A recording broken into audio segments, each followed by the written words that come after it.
We live in a time of global transformation. The Energy Futures podcast explores how we can accelerate the expansion of clean energy technologies and reduce our reliance on fossil fuels.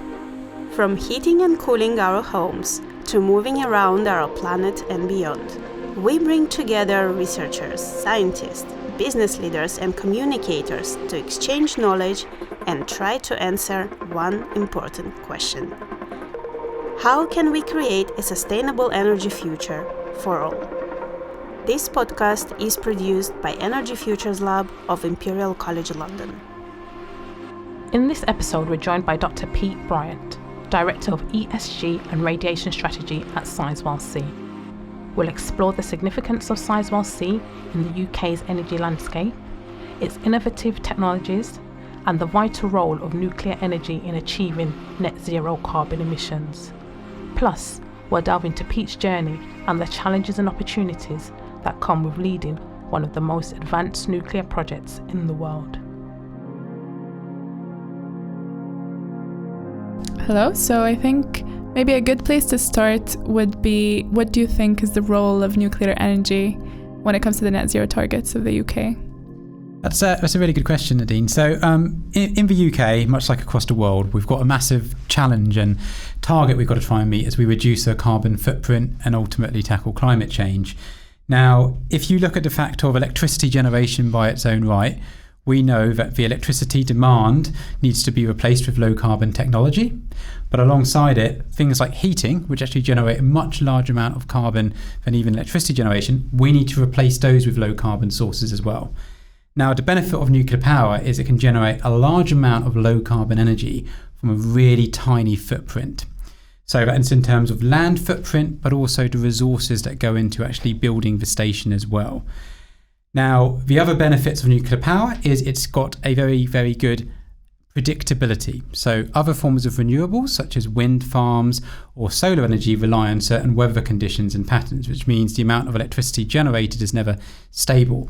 With nuclear, you can actually change how much energy you need to be produced by the station itself and adapt and meet the energy requirements, which might change throughout the day. I think that's really interesting because I think we mentioned this quite a bit actually. Sometimes people assume that we could just solve everything with renewable energy, and the intermittency problem, or for example, the grid infrastructure, and a lot of the different challenges. I mean, as with any technology, there are, challenges for everything. And as you said, one of the main advantages of nuclear power is the fact that it can be a baseload electricity. And so I think maybe could we touch upon some of the challenges then? Because as I said, every single technology has challenges. Yeah, so every technology out there has a challenge, and we talk about moving to more low carbon energy. And so the different forms of low carbon energy that are out there are predominantly renewables, such as solar, wind, but also nuclear power actually is one of the most low carbon forms of energy. If you compare it even to offshore wind, it's comparable, if not even lower. So it's really low carbon. The problem with all of them, though, is they all have positives and negatives. So we talk about also sustainable technologies, which is a really fascinating term, because what does sustainable mean? And that ultimately means not passing on issues or challenges to future generations, or bearing those challenges in mind when you look at the future generations. Every form of energy generation produces a waste byproduct, for instance. It's often assumed that renewables do not, but they do. They use materials in their production and they produce waste just like nuclear power does. So if you compare, let's say, some of the most common types of technologies you come across in energy generation, you've got fossil fuels. We all know the challenge of that, which is to carbon emissions. And then you've got the low carbon energies such as nuclear, wind and solar. Every single one of those also generates a waste byproduct. So if we look at solar panels generate a huge amount of chemical waste, which comes from the rare earth mining for their materials. But the quantity of that material needed as well is absolutely huge. And because of that, you actually end up using a lot more raw materials in solar panel generation than you do in nuclear power generation. That solar panel chemical waste, we don't know how to deal with today. In all honesty, there's huge quantities and it is permanently toxic.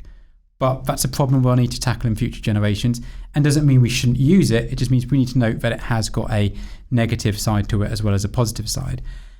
Wind turbines are similar. So in the very early days, wind turbines relied heavily on things like balsa wood, so hardwood. So actually in their own right, as they were produced, did have a deforestation impact with them.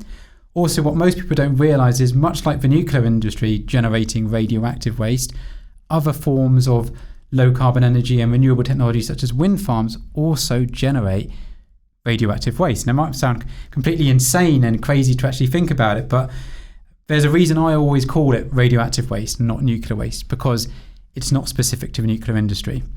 If you look at a wind turbine, the average 5 megawatt wind turbine produces 250 kilograms of intermediate level radioactive waste. So that's of a certain level of radioactive waste. Similarly, nuclear power produces radioactive waste in the forms of both low and intermediate level wastes. But there's also this thing called spent fuel. Now, people always assume spent fuel is a waste. There's a reason we call it spent fuel, and that's because it's potentially a resource as well. So the kind of key message there is that every technology has some downsides along with some positives as well. And we just need to make sure we're comparing them like for like in terms of looking at the total impact they have. And you made the point about renewables working in partnership with nuclear power, and I think that's really important. Both have an important role to play working together. You can't rely on renewables, as you said, in some cases to provide that baseload energy. That's why you need nuclear working in parallel with it. What's really quite interesting for the UK is we currently have a renewable amount of energy, and we also have nuclear power currently. It's just that it's relatively declining in numbers as the old stations go offline. If you look at the costs per year in balancing the grid because of that unpredictability of renewables, it's between £4 to £5 billion that costs a year. That's a massive amount of money that goes into it. So we do need to bear in mind that you do need to look at balancing the grid, and it's not a simple task to do. Yeah, for sure. I think it's really important to notice or to acknowledge that any route to net zero requires some form of mix. And as we pointed out, all of them have challenges, and we'll deal with them hopefully. But I think it's just important to acknowledge that all of them have challenges, all of them have pros, and so we're going to get to the right mix hopefully as we get to net zero. And so I think it would be nice to talk about nuclear power in the UK. So what's happening within the UK? How are you involved in that? Yeah, absolutely. So the UK's had actually quite a long nuclear history. In fact, some people don't realise we've actually had nuclear power stations in the UK for a very, very long time.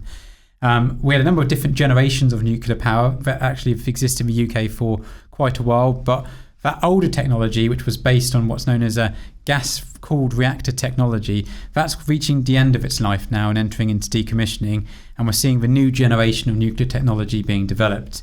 So currently in the UK, there are two what we call gigawatt, which means large nuclear projects under development. There's Hinkley Point C, which a lot of people probably have heard of. So that's being produced in the southwest of the UK. It's a massive, massive project. It's one of the largest nuclear power stations that's going to be built in Europe. So it roughly generates 7% of the UK's electricity. And if you think of it on that side, one power station, 7% of the UK's electricity, it is big. In fact, the whole site is roughly the size of a small town. So that's well into construction. So if you actually went and visited it down there right now, you would see most of the big civil concrete construction has already been completed. So the buildings are there, and we're moving into the phase of starting to fit out the technology within it, the actual components within the actual reactors today. Then there's the sister project, Sizewell C, which is where I currently work. Now, Sizewell C is a bit novel in the way it's actually being undertaken, but oddly, the novel piece of it is really the fact we're replicating a lot of Hinkley. So nuclear powers historically, everyone's always gone, we can make one better. So rather than actually copying and pasting, they've often gone, well, we can always improve this one, so let's tweak it slightly in this next one and tweak that slightly in the next one. Now, that has lots of benefits in terms of actually looking at improvements, but it also has some challenges associated with it. Because what that means is you don't get the benefits of an economy of scale, of basically copying and pasting and actually going, we've managed to build this one faster now because we've learnt the lessons from the first one. So that's where Sizewell's slightly different. It's copying the nuclear part of Hinkley Point C. So it's saying the nuclear island, the reactor part of it, is a copy. And then it's just adapting some of the wider infrastructure around it to meet the site-specific considerations. So that's some things like its civil foundations or its cooling water infrastructure, so the part that discharges some of the heat back into the sea. Alongside it, Sizewell C is owned differently to Hinkley Point C. So Hinkley Point C was majority owned by EDF Energy, and they were investing in it and building it. For Sizewell, we were originally an EDF Energy owned company. We're now majority owned by UK government, and then there will be some other investors that will be coming on board in the future along with EDF. So it's a different ownership model to Hinkley Point C. Alongside it, there is one other big difference, which is our future ambitions of the technology. So most people, if you ask them, what's the biggest downside of nuclear power, what's the biggest waste byproduct, everyone jumps to, as I said before, radioactive waste and spent fuel. Actually, the biggest byproduct or waste from a nuclear power station is heat. And that heat is what's really useful in generating electricity, but after it's used for generating electricity, it is ultimately discharged into the sea. What happens if you could do something with that heat and put it to other use? And so this is the part we're really starting to explore in real detail with Sizewell C, and there's some really exciting things happening from it. The first thing we looked at is, could you use that heat to actually generate hydrogen? So you use electrolysis, which is a process of generating hydrogen from water with electricity. Use a low carbon electricity from Sizewell C, but you combine it in a controlled fashion with heat from the station, and you increase the yield of hydrogen being generated quite substantially. And so the idea is that Sizewell C could be a catalyst to kickstarting the hydrogen economy in the UK and producing low carbon hydrogen. Because one of the things you have to be careful of with hydrogen is really, really great when you've got it and to use it, but if you generate it through non-low carbon forms, you're still having a carbon impact. So the benefit of doing it from a nuclear power station is it's low carbon hydrogen. The other thing we've been pursuing is using the heat for what we call direct air capture. And this is where you decarbonize neighbouring infrastructure. So nuclear power is already low carbon. It would be pointless to try and capture the carbon from a low carbon source. But other industries and other sectors still generate a lot of carbon. So the idea is the heat from the station is used to power a direct air capture system which captures the carbon from neighbouring infrastructure. And what we know is that by taking a small amount of heat from Sizewell C, we can use it to generate large-scale hydrogen, but also power a direct air capture system which could capture the same amount of carbon as the entire UK rail industry. That's a massive amount. So how does this all fit together in practice? So we've said Sizewell C, much like Hinkley, will generate 7% of the UK's electricity. Alongside it, it will generate huge quantities of hydrogen, which can be used to decarbonise other industries and other sectors like large vehicle movements or buses. And then it could also capture carbon from neighbouring infrastructure. But this is where it gets even better, because the carbon byproduct from that direct air capture system, we are looking about how that could be used with hydrogen to produce low carbon jet fuel. So one power station suddenly decarbonises the UK from an electricity point of view, provides alternative fuels, both for air travel, marine travel, but also for things like large vehicle movements, and also decarbonise neighbouring infrastructure. That means we move away from having a power station to an energy hub, which is all around tackling net zero. It's really interesting. Actually, while you were talking about direct air capture and hydrogen, the first question in my brain was like, are you trying to do sustainable aviation fuels with that? But I'm glad you are thinking about this. I just wanted to touch upon the different models that you talked about. So I think one of the main things when it comes to like the energy transition is that we kind of want to think about financing it and how are we going to do that. And you mentioned that Hinkley and Sizewell have different ownership. So I was wondering, you know, what kind of lessons have you learned when it comes to financing? Is the different ownership something that contributes to that? Because I guess one of the things is that nuclear power plants have a high initial capital cost, even though in the long run it could be cheaper than a lot of the different energy technologies that we look into. That's a great question, and it is a very common question that comes up. There's no way shying away from the fact that yes, the costs of building a nuclear power station are large, and as you said, then the operating costs after that tend to be lower, but the actual initial investment is quite large for these big power stations in particular. Now, part of the issue why the costs are always slightly higher is because we don't benefit from replication. As I've said before, we've always gone, take a design, make it better. And that means that nothing's ever been the same. And that drives that first of a kind slight peak in cost that you get. But we already know from Hinkley Point C, because Hinkley Point is a twin unit site, so it's not just building one reactor, it's building two next to each other. When we look at the first reactor, that took a certain amount of time. We built the second one roughly 20% quicker. So you already see the savings you're getting from that time period. The aim of Sizewell C is to keep that efficiency gain. So by copying the same technology, we again are able to benefit and reduce the costs associated with it from that copy and paste model. Alongside it, you're right. So Hinkley was funded by private investment. So basically from private on the basis of it was EDF Energy, and originally it was CGN also funding it from China. And that obviously is from an investment into the UK. For Sizewell C, it's funded under what's known as a regulated asset-based model, which is completely different. So a whole new piece of legislation was passed to allow this to be done. But it's a tried and tested model, which has been used in other sectors already. It's just new that it's been done in the energy sector. What that means is you ultimately manage to make the overall cost of electricity cheaper by getting the consumer to help pay for the construction of the project. Now you might think, well, doesn't that make electricity bills just higher and ultimately it's going to make costs higher? Well, actually, no, it actually works out cheaper that way. And so you actually get a cost saving by funding it that model rather than relying on an upfront private investment, which then you end up paying the costs back through the electricity generating rates agreed at the end of it. That's really interesting, and I think everyone kind of asks about financing and how are we going to be doing that, and especially, for example, the general public might also be asking those questions. Which brings me to my next question. We talked a bit about public acceptance, or like the general public's involvement in those nuclear power plants. And I was wondering if you've done anything in terms of like local communities engagement, because my expertise lies in CCS, and I know, for example, for the Quest project in Canada, they've went a lot and like talked to all the different communities and explained a lot of things and really integrated them in the process, which is way far from what I do. But I was just wondering if this is something you've done across Sizewell C. That's a really good question, and community engagement, community support is incredibly important for any large infrastructure project.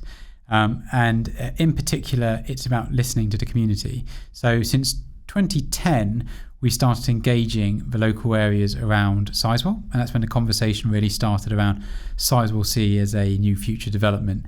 So that's a long period, 14 years we've been talking about it. And when we first started talking to the communities, there were quite a few concerns. What does this mean in terms of road traffic, in terms of impact to the local environment, in terms of the current cultures and numbers of people who are living in the area? So rightfully, there are lots of concerns that people wanted to talk about. So we've been tracking those areas of interest and areas of concerns over that entire period of time. And whereas public acceptance around the area was roughly around 30% when we started in 2010, it's now into the 60% plus. It doesn't mean that there's a large portion opposed. It means that some people are impartial and don't necessarily have an opinion for or against the technology. What's really important about that stakeholder engagement is do not assume we know what people are worried about. So historically, the industry's had this feeling that we know what we need to talk to the public about. They want to hear about radiation or nuclear safety, but it's really important actually to go, do the people want to actually hear about it? What do people actually want to talk about? And by understanding their interests, we can target the engagement or the conversations around those topics. So around Sizewell C, I can tell you that the biggest area of concern for the local public has actually generally been around the impact of the environment, because it's a really absolutely beautiful and amazing area. So people have been worried about, well, what's the impact of the environment to the wildlife around? What are you doing to prevent that? What's it going to look like at the end of it? And then other areas of concern have been things like noise and traffic. And yes, there are still some people who would like to hear more about how you're going to manage your waste, or what about nuclear safety and radiation. The other important thing to note, though, is the positives. We can focus on all the negative things people want to talk about, but there's also real amounts of positivity people want to talk about. And in particular, it's been around things like jobs, what it can bring in terms of longevity to the community, in terms of stable long-term jobs into the community and stable investment into the community, but also energy security being a really, really hot topic at the moment. What does this mean for that dynamic? So yes, we've been engaged with the communities for a really long time, and we will continue to be. This isn't a one-off relationship that just to get it constructed. This is an enduring relationship for many, many years, including 60 years of operations and beyond. Some more engagement also has to happen as part of the legal planning and planning process as well. And for these types of projects, that's means engaging with not only the local community, but nationally. And I'd like to stress that Sizewell is a national project. It's a local project and it's a national project. So we have signed a number of MOUs with the North and with Wales, which was part of the former government's levelling up agenda. And that was about making sure this project could do real good to the country as a whole. And that was about saying that we want Britain to be a country which takes pride in contributing to the development and the building of new nuclear. So 70% of the spend on the project will go to the UK. So it's UK expenditure. It's absolutely a massive investment in the UK, of which the largest amount will be in the region of the southeast. But there's also still massive commitments of 2 billion plus in the north and 900 million in Wales, which will also come about from this project. So that's why I say it really is a truly national project. But during the planning process, we've engaged with the whole country because they all have the ability to contribute and feed in their views on the project. What most people won't realise is we've also engaged internationally. So at the times we were going through the planning application and the original permitting of Sizewell C, we were still part of the European Union. And so we actually had to seek views from EU member states and actually get their positive, favourable opinion to allow the construction of Sizewell C. So we did engage those member states and actually were subjected to a oral hearing by the member states prior to being given a positive opinion saying, yes, we support this project in terms of there are no adverse impacts from a radiological point of view to the area or member states. Alongside it as well, we are signatories in various other treaties. So we also had to engage with member states just in general about the development. And through our planning process, we also put in all the major newspapers of our member states about the project and gave member states an ability to feedback, comments and their views on the project, which is probably why we ended up with thousands of comments and views which we had to respond to on the project. So absolutely, community engagement's been key, but also national and international engagement around the project as well. Really cool that you mentioned the levelling up agenda. I just had a question about that. So in terms of signing those MOUs with the North and the West, is it purely because of supply chain, or are you just moving the investments there for like future plants, or how is that works? So that's again a really good point. So it's around the fact that to build a nuclear power station, especially a large scale nuclear power station, the amount of support that's needed from the supply chain, but also in jobs across a variety of different areas, is astronomical. So in terms of some of the studies that have been done around Sizewell C, it correlates to the equivalent of around about 70,000 jobs to build Sizewell C. Massive number. You're not going to get that all just from around the community of the power station. And we've got an amazing supply chain in the UK that manufacture a variety of different things or have varieties of different skills which can all contribute to the project. So that investment into the North and into Wales will come through supply chain opportunities. What's really important about that is it's not about saying people in Wales, people in the North, come work on our power station site in the southeast, because that doesn't actually lead to proper social economic development in those areas. It just means you're attracting people away from those areas that could do with investment and actually just taking them to another part. This is about actually creating jobs in the North, jobs in Wales, which are related to nuclear power or related to supply chain of various materials you need to build a nuclear power station. And those are high quality jobs to stay in those communities in those areas. It's really interesting that you're talking about jobs, just because I know, for instance, UK was really, really big with nuclear power for a long time, and then we decommissioned a lot. We're still decommissioning. And I know that one of the worries is like this knowledge transfer of a retiring and aging workforce, and how are we going to make sure that, the upcoming generations, we have the skills and jobs that we need. Is this something you've looked at, or is this something you're contributing to, maybe through apprenticeships and stuff like that? Absolutely. I mean, we hadn't built a nuclear power station in a long time prior to Hinkley Point C. And the jobs around it, it's really, really important to kind of think, what are these types of jobs? So some of them are very nuclear specific specialist jobs. But the bulk of the jobs to build a new nuclear power station, it's construction related, or it's around certain types of construction techniques. To actually look at how to build Hinkley Point C, an amazing amount of work was done around skills. And that looked at, what are the critical skill shortages we have in the industry, such as steel fixers or welders. And in the nuclear industry, nuclear welding is a very specialist skill. And we said, how on earth are we going to meet that demand? Because there was only around one individual in the UK at that point qualified in nuclear welding. So to actually then think, how are we going to build up this workforce? Hinkley Point C did an amazing job at thinking about collaborations between educational establishments and building that next generation of workforce. So it set up a number of centres of excellences to look at, we're going to have a steel fixing centre of excellence, a welding centre of excellence. And that was where we were going to start training up from the start of Hinkley the next generation of people to build this station that we're going to need later on in its construction journey into the actual construction of the power station. What we want to do with Sizewell is capitalise and keep building on that.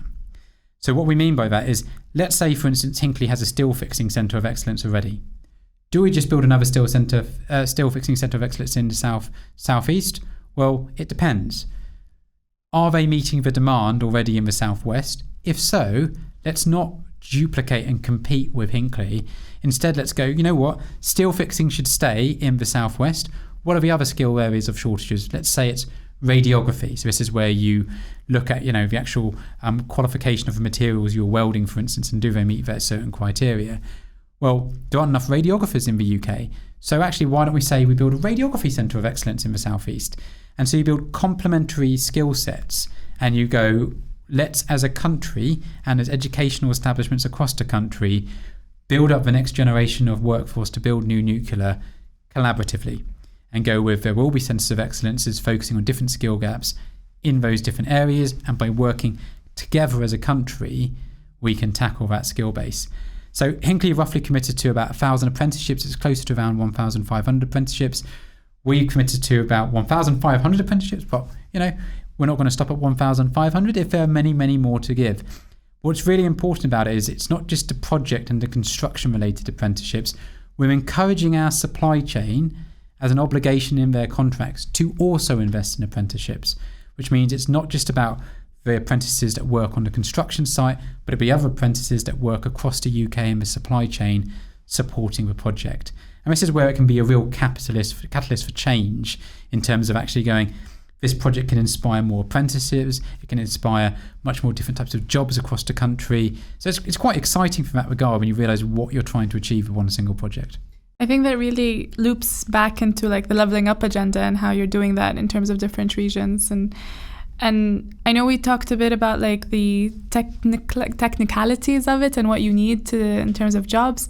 So I was wondering what kind of specific technologies or safety measures that you're implementing in Sizewell C, and how they kind of meet modern standards that we have right now. Yeah, so absolutely a question we always get about nuclear power is around nuclear safety, and obviously looking at the history of the nuclear industry. And I think it's really important to recognise that nuclear safety is incredibly important to the nuclear community.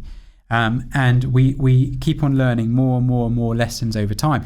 And actually the biggest lesson we've learned is keep it simple.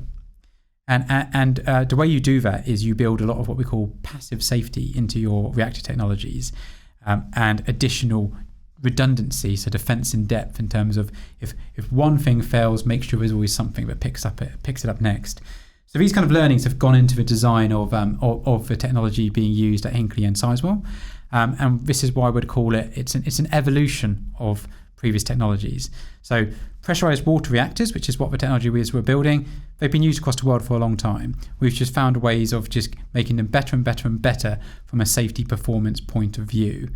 Now, the way that it works in the Hinkley Point C and Sizewell is you just got huge amounts of redundancy into the plant. What it means is if one part of the plant doesn't work, you've always got 3 backups that can deal with it. And those 3 backups are completely independent of each other, so each one of them can control the reactor safely. You don't need you don't need all 4 to work at a time. You can actually just rely on any one of those 3s.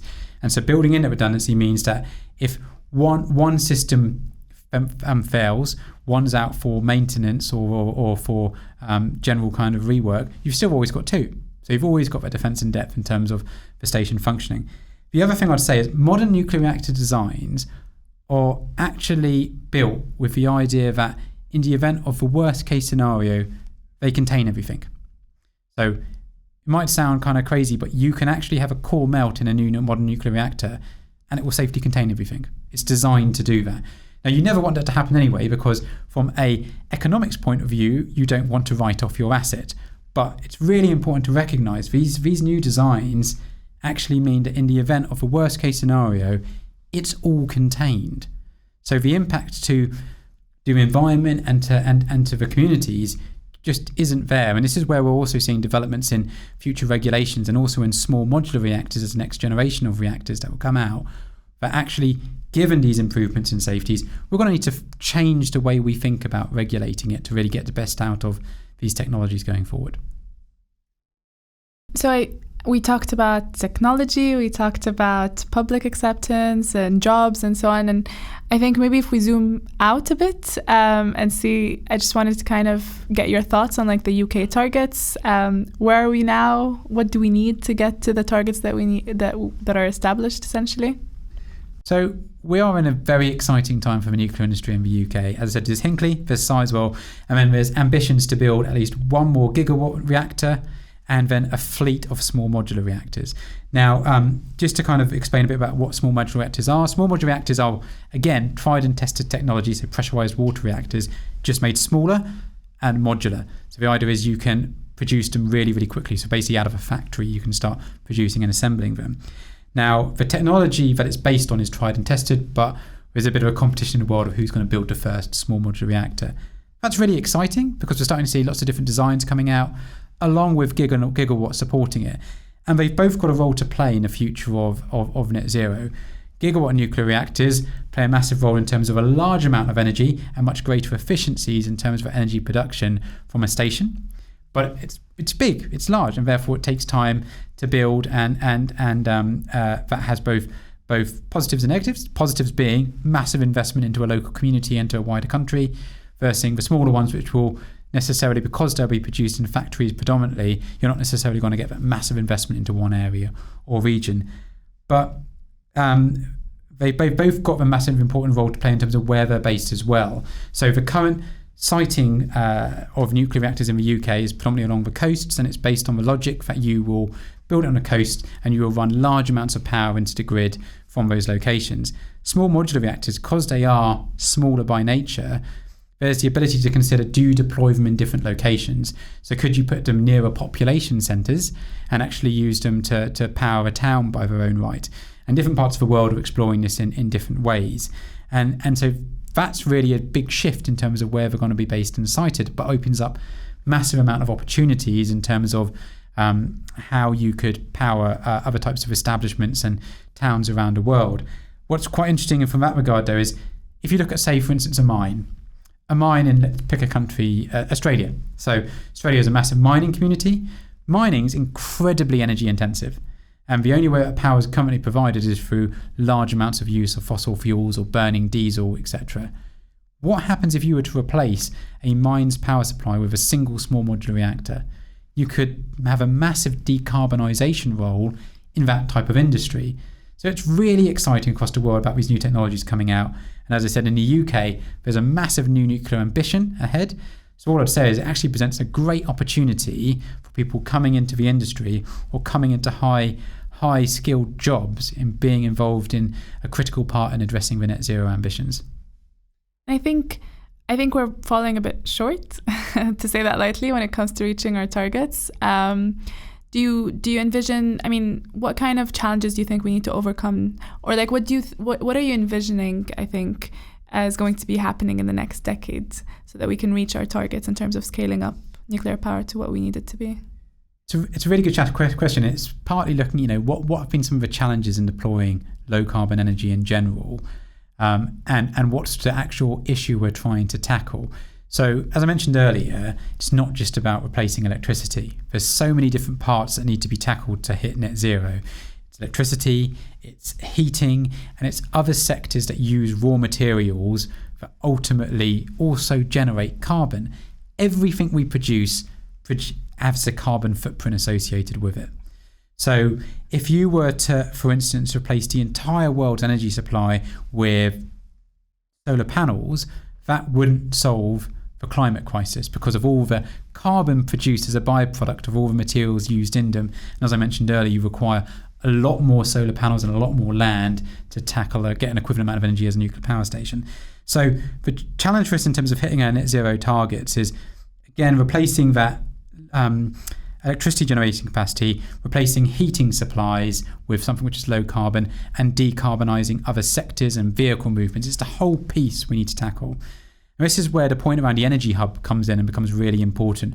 We need to stop thinking about isolated things of just replacing one element of the challenge and be thinking much more around these types of energy hub ambitions where we're decarbonising electricity, decarbonising heat, decarbonising transportation, decarbonising other sectors. And new nuclear, much like we're exploring in Sizewell, has that opportunity for all those spin-off technologies to happen and actually much more rapidly decarbonise the UK. And similarly, we need the rest of the world to decarbonise as well.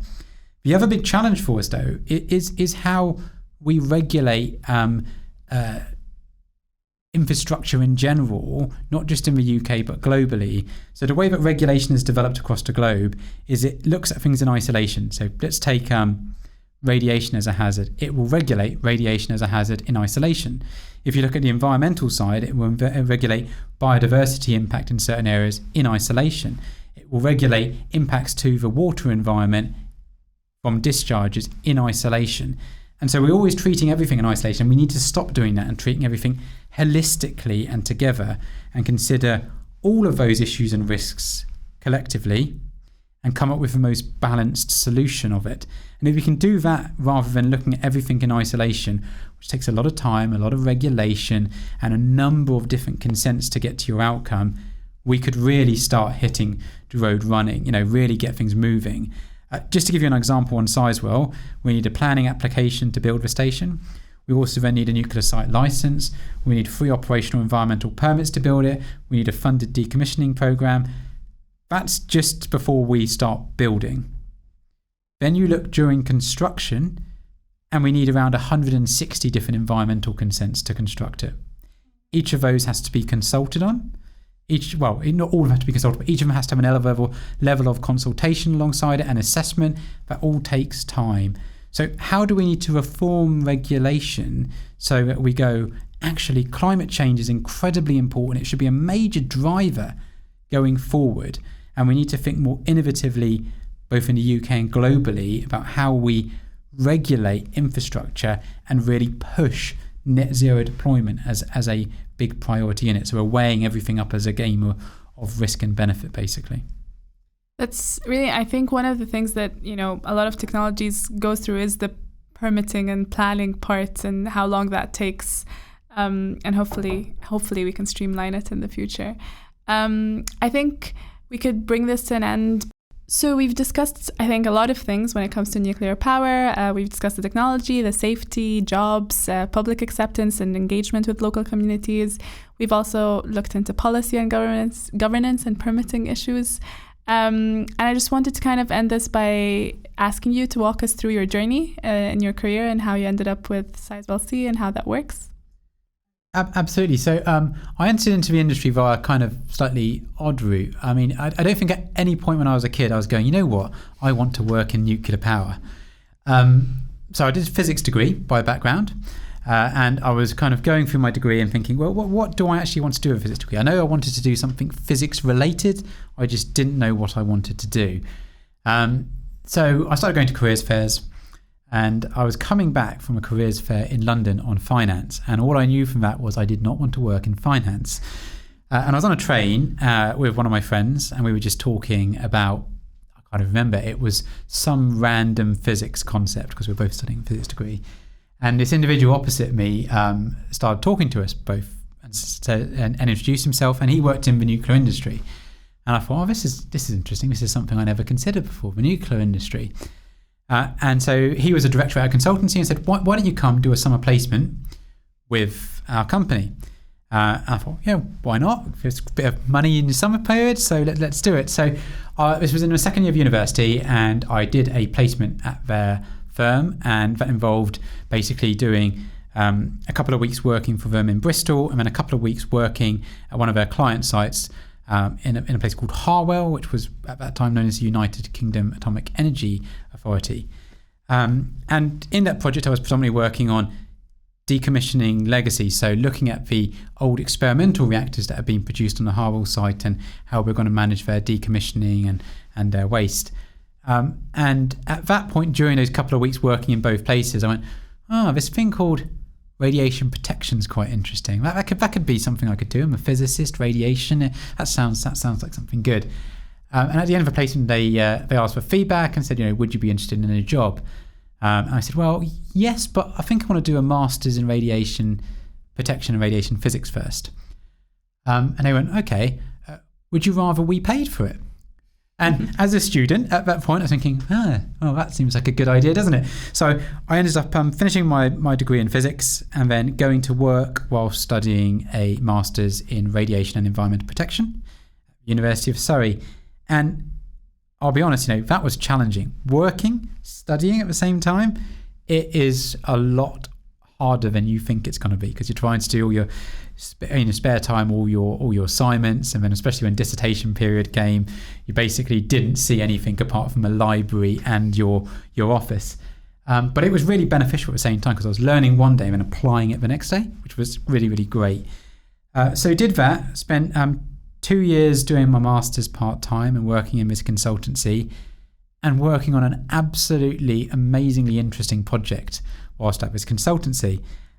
So at that time, Lithuania had joined the European Union, and they used to have what was known as RBMK reactors, so the Chernobyl-style reactors, in their country. And they were told when we joined the EU you couldn't have those anymore.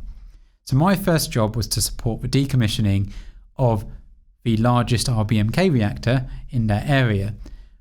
Wow, that sounded quite interesting and a bit of a journey into the nuclear sector. So my first job was spent doing some of my time in the UK, some of my time in Lithuania, decommissioning this RBMK reactor, studying at the same time. It was great. From a physics point of view, it was a really interesting piece of work to do. So when I finished my master's, I ended up starting a PhD in radiation detection, which was brilliant, really fascinating again. And then I decided that after that I wanted to go back into industry and really focus on doing some work in the actual sector. So I went back into consultancy, did consultancy for another about 6 years. In that time, worked on so many different projects, including nuclear defence in terms of nuclear-powered submarines, but also looking at civil nuclear, and that was very many different new build projects going on at that time in the UK. There was Hinkley Point C looking at starting up. There was another project called Horizon, which was going to be based in Wilver in North Wales, and there was another one called Nugent up in the north. And I got the opportunity to actually work on all three, which is great to say you worked on all these different projects. But after I worked for EDF for a while, I realised, I've been doing consultancy for a while, and I had a management role in consultancy along with your day job. So you're always balancing doing the management day job, doing your client other day job. I actually want to just go in-house. And so I'd been working with EDF for a long time. So I went in-house to EDF and started working on the Hinkley Point C project, in particular as one of our leads in radioactive waste and in radiation assessments as well. And at the same time of doing that in EDF, I started getting really involved in a professional body, which was called the Society for Radiological Protection, which is the Royal Chartered Society for Radiation Protection in the UK. And I was doing this in my spare time, but EDF was incredibly supportive of it. And I really quite like doing the work in the professional body side at the same time as working in EDF, in particular around supporting things like skills development. What are we going to do to inspire the next generation of people into the profession. So I got more and more involved in that whilst also working on Hinkley Point C in these radiation areas, and ended up then becoming the youngest president of the Society for Radiation Protection, which was great.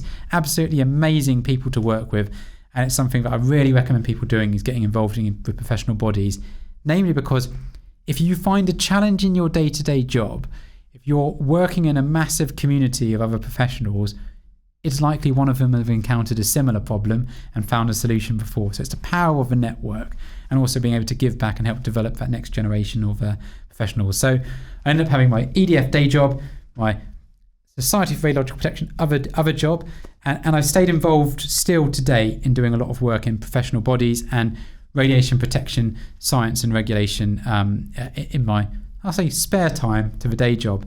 And so on that basis, I still do a bit of lecturing at a couple of universities, and I hold a professorship up at the University of Liverpool in radiation protection sciences and nuclear policy, and do a lot of work engaging with the United Nations, with the IAEA, which is the International Atomic Energy Agency, and also some of the scientific setting bodies in the world on radiation protection, which is great. But that's not my day job. That's something I do alongside it. And my day job nowadays is I moved out of Hinckley and into Sizewell. And I was part of the Sizewell project when it was relatively small, actually. So I originally worked in what was known as the Safety Directorate. Safety Directorate at that time was my boss, a guy called Mike Lavelle, and me. So that was when it was really small. Our commercial team was like 3 people. So it's very different to what it is now. And I was asked to lead the environmental consenting part of Sizewell C. So I led elements of the development consent order, and then led the main environmental permits needed to be able to say we could safely operate the power station, elements of its nuclear site license, and a large chunk of it's also been around the decommissioning. So nuclear is quite unique in that regard, that it considers its decommissioning liabilities at the very start. So the idea is you don't pass on that burden to future taxpayers. So I had to lead a lot of the work of how would you decommission that station you haven't even built yet using today's technology, and make sure you're not passing on that burden to future generations. So I did that for a number of years in Sizewell, and then in March moved out of heading up the consenting department, and now look at what we call as ESG and Radiation Strategy. So my role is all around delivering the commitments we made at the start of this project, and that's around commitments in terms of the commitments to the North, commitments to Wales, commitments to the local communities in terms of jobs, skills, apprenticeships, but also the environmental commitments of doing good. So when we say doing good, we don't mean legal compliance, we mean doing beyond legal compliance. So what are we going to do to make Sizewell C even lower carbon, even despite the fact it is one of the lowest carbon types of technologies? What can we do to do better? What can we do better around water usage, around minimising waste generation throughout construction and beyond, and reusing as much materials as possible? What can we do to leave the area around Sizewell in a much more positive environmental state than when we started? As I said, it's an area of absolute beauty and amazing amounts of ecology and wildlife. And so what we committed to was actually leaving it with a 19% biodiversity net gain. Massive commitment. And we actually even started on this work years ago, prior to even the project being given permission, when we built something called Wild Oldhurst, which is a rewilding project. And that's worked really, really well. And the idea was to try and attract back certain species such as the marsh harrier. And that's worked insanely well, as in if you went there 10 years ago, it's very rare to see them. It's very common to see them now. So it's been a massive success in that regard. And the other parts that I still look after, and my team really look after, is anything to do with radiation protection and waste decommissioning, but also policy engagement with external bodies such as I mentioned before, the International Atomic Energy Agency and others. So quite a varied day job. What I'd say though is, in my 16 years in the nuclear industry, I've never looked back and never had a day which has been the same as the other. It's always been really, really interesting, busy, a lot of work, at times quite stressful, but really rewarding in terms of what I've been able to do. And what inspires me is just looking at all the people coming into the sector and how amazing they all are. It's really quite exciting to see what we can do in the future. On that note, thank you so much for walking us through this. And I think on that note, we probably won't have a problem with skills shortages if everyone just listens to this from future generations. But yeah, it was really, really nice to discuss all of this and just kind of know more about everything that's going on in the nuclear industry. Thank you for inviting me. Thank you for tuning in to the Energy Futures podcast. Here at Energy Futures Lab, we are dedicated to addressing global energy challenges through pioneering research, innovation, and advocacy. To learn more about us and the exciting projects we are working on, visit our website and follow us on social media. If you enjoyed this episode, please like and share and subscribe to stay up to date with our latest content.